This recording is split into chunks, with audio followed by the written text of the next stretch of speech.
Hi everyone, and welcome back to another episode. Today's video is going to be very important for anyone that has been following along with my content so far. I want to show you how we use ICT concepts to actively plan out and trade Bitcoin. Equally, I will show you how I incorporate my own style of analysis in order to formulate a unique and powerful trading strategy. Preceding Friday morning's trading, we create a swing failure pattern as price moves above external range liquidity.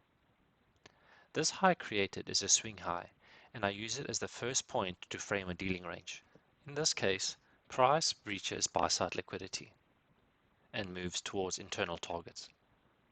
This pattern of price movement is consistent with our model, which states that price moves from internal liquidity to external liquidity and back to internal liquidity relative to a dealing range. Our first internal target is this sell-side liquidity, which resides below relative equal lows. This target is acceptable for a retracement, but we are interested in why price moves to this particular area before finding a reason to rally. This is the type of question I had asked myself before we even reached this level. I came up with a plan that involved the price of Bitcoin rallying towards higher targets on the condition that the dollar was about to sell off. In order to confirm this was indeed not hindsight or contrived, we can have a look back at our Telegram. Here I thought it was probable that we had put in the high of the week for Bitcoin. But my immediate concern was to monitor the New York morning session for volatility and a return to the fair value gap on the 3-minute chart created by the swing failure pattern. So going over back to the charts, let's have a look at why I might have thought Bitcoin was due for another rally. Over on the dollar, we see that a dealing range had formed. A price had moved above sell-side liquidity and it targeted external range liquidity, thereby creating a dealing range.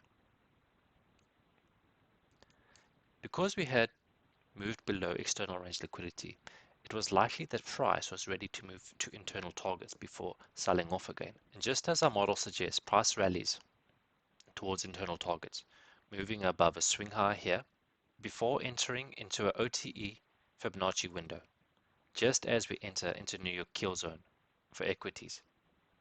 This setup will become the catalyst for a rally in the equities. Now I understand that a Fibonacci level by itself is not reason enough to constitute a reversal point. It is not the only reason I suspected weakness in the dollar. Consider then the euro. Over on the euro, the market reprices after a small Judas swing during London kill zone, and the first standard deviation of Asia range is targeted as price moves into a OTE Fibonacci window. Furthermore, over on the euro, the market reprices after a small Judas swing during the London kill zone, and the first standard deviation of Asia range is targeted as price moves into an OTE Fibonacci window. Furthermore, on the pound, the market reprices filling an imbalance. This is also the third standard deviation for Asia range and a target for the low of the day. These factors together inspire the idea that foreign currencies were about to rally, which would push the dollar down, leaving room for equities to move. Lastly, then, consider the S&P 500. During New York AM session, the market moves quickly to rebalance a fair value gap and load up on smart money positions before rallying. All this leads to a high probability scenario where Bitcoin is likely to rally, targeting internal liquidity marked by a fair value gap on the 3-minute. My own analysis of price as market moves into the fair value gap is documented here. Here I note that we are within a dealing range and that we are likely to retrace towards internal liquidity. In this case, internal liquidity is located at the imbalance, i.e. the fair value gap.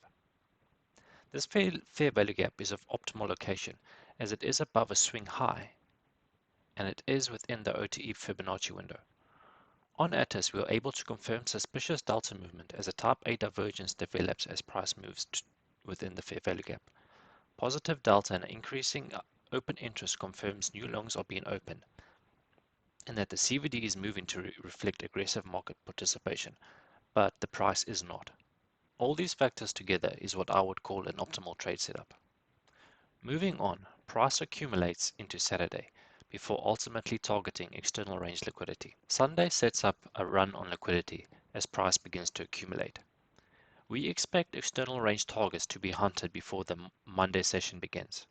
This theory is unique to my own study of Bitcoin, and if you would like to know more, you can head over to our Telegram. In this case, buy-side liquidity is hunted at the equilibrium of the dealing range, effectively neutralizing many profitable shorts, before quickly taking out any longs who had moved their stops up to secure profit. Eventually, price capitulates as the equity markets open bearish. Going into the rest of the week, we had targets of 23,000, marked at a volume point of control of this previous range. Equally, we note the existence of low resistance liquidity, marked below these relative equal lows.